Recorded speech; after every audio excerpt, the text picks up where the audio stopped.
अथ त्रयोदशोऽध्यायः ध्यानम्। ॐ बालार्कमण्डलाभासाम् चतुर्बाहुं त्रिलोचनाम् पाशाङ्कुशवराभीतिर्धारयन्तीं शिवां भजे। ॐ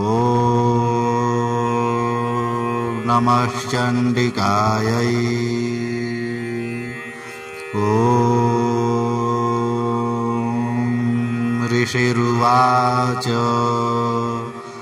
एतत्ते कथितं भूप देवी माहात्म्यमुत्तमम्।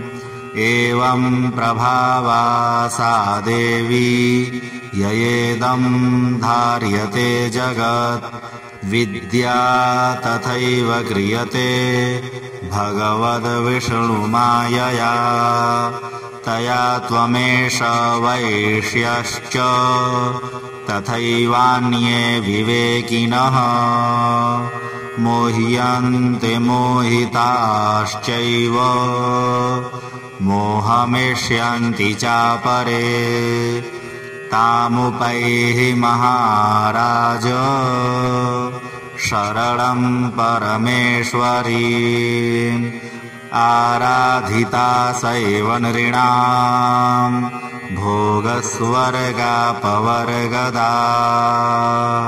मार्कण्डेय उवाच इति तस्य वचः श्रुत्वा सुरथः स नराधिपः प्रणिपत्य महाभागं तं ऋषिं संश्रितव्रतम्।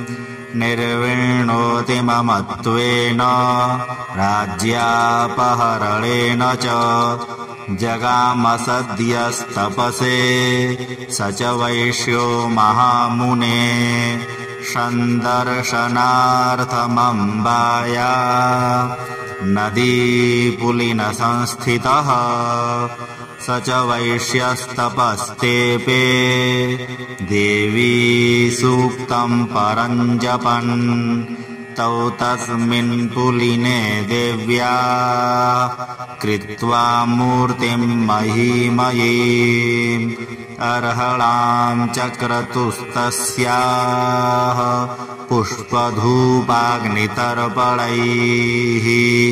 निराहारौ यताहारौ तन्मनस्कौ समाहितौ।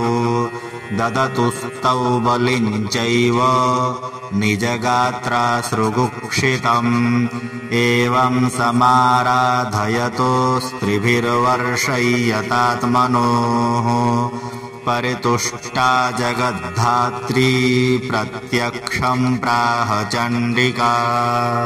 देव्युवाच यत्प्रार्थ्यते त्वया भूप त्वया च कुलनन्दन। मत्तस्तत्प्राप्यतां सर्वं परितुष्टा ददामि तत्। मार्कण्डेय उवाच ततो वव्रे नृपो राज्यमविभ्रश्यन् यजन्मनि। अत्रैव च निजं राज्यं हतशत्रुबलं बलात्। सोऽपि वैश्यस्ततो ज्ञानं वव्रे निर्वीणमानसः। ममेत्यहमिति प्राज्ञः सङ्गविच्युतिकारकम्। देव्युवाच स्वल्पैरहोभिर्नृपते स्वं राज्यं प्राप्स्यते भवान्। हत्वा रिपूनस्खलितं तव तत्र भविष्यति। मृतश्च भूयः सम्प्राप्य जन्मदेवाद्विवस्वतः। सावर्णिको नाम मनुर्भवान् भुवि भविष्यति। वैश्यवर्य त्वया यश्च वरोऽस्मत्तोऽभिवाञ्छितः। तं प्रयच्छामि संसिद्ध्यै तव ज्ञानं भविष्यति। मार्कण्डेय उवाच इति दत्त्वा तयोर्देवी यथाभिलषितं वरं बभूवान्तर्हिता सद्यो भक्त्या ताभ्यामभिष्टुता एवं देव्या वरं लब्ध्वा सुरथक्षत्रियर्षभः सूर्याज्जन्म समासाद्य सावर्णिर्भविता मनुः एवं देव्या वरं लब्ध्वा सुरथक्षत्रियर्षभः सूर्याजन्म समासाद्य सावर्णिर्भविता मनुः क्लीं ॐ इति श्रीमार्कण्डेयपुराणे सावर्णिके मन्वन्तरे देवी माहात्म्ये सुरतवैश्ययोर्वरप्रदानं नाम 13 अध्यायः।